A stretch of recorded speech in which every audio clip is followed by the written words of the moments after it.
Friends, কেমন আছো? আশা করি তোমরা সব ভালো আছো, সুস্থ আছো। ওয়েলকাম তোমাদের নতুন একটা ভিডিওতে। এখন দেখে নেব যে তুলা রাশি আর কন্যা রাশি আর বৃশ্চিক রাশির জন্য এই মাসের লাভ লাইফটা কেমন যাবে। তো সবাই ফার্স্টে যারা নতুন আসছে প্লিজ চ্যানেলটা সাবস্ক্রাইব করে দেবে, যাতে তোমার এই রাশির মধ্যে তোমার রাশি না থাকলে পরের ভিডিওর রাশিতে তোমার সেই রাশি যেন থাকে। তো ফার্স্টে দেখে নেব কন্যা রাশির জাতক বা জাতিকা যারা আছো তাদের এই মাসে লাভ লাইফটা কেমন যাবে। ওয়াও, যারা কন্যা রাশির জাতক জাতিকা আছো তাদের এই মাসের লাভ লাইফটা খুব ভালো যাবে, কারণ তোমার মধ্যে ইচ্ছা শক্তি আছে, তোমার মধ্যে একটা পাওয়ার আছে সব কিছু অসম্ভবকে সম্ভব করার। মানে তুমি সব তালা চাবি, মানে সব সমস্যার সমাধান তুমি করতে পারো। হ্যাঁ, একটা কথা বলবো যে তুমি কিছু ম্যানিফেস্ট করো, সে কেরিয়ার হোক বা ভালোবাসা যাই হোক।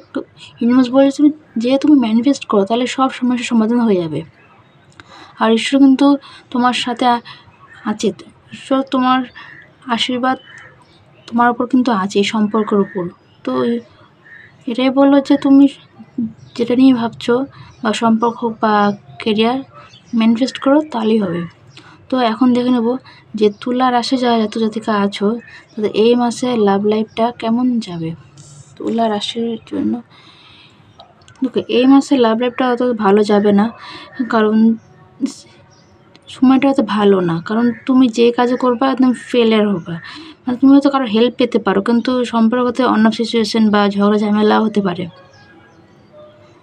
তো এখন দেখে নেব বৃশ্চিক রাশি যারা জাতক জাতিকা আছো তাদের এই মাসে লাভ লাইফটা কেমন যাবে। বৃশ্চিক রাশির জন্য তো বৃশ্চিক রাশি এটাই বলছে যে তুমি সম্পর্ক হোক বা কেরিয়ার হোক বা মানে তুমি এই মাসে মানে বিশ্বাসঘাতকতা পাবা, বা সে তোমাকে ছেড়ে যেতে পারে বা ব্লক করে যেতে পারে।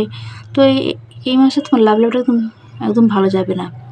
তো জানার জন্য প্লিজ চ্যানেলটা সাবস্ক্রাইব করে দিও, আর থ্যাংক ইউ।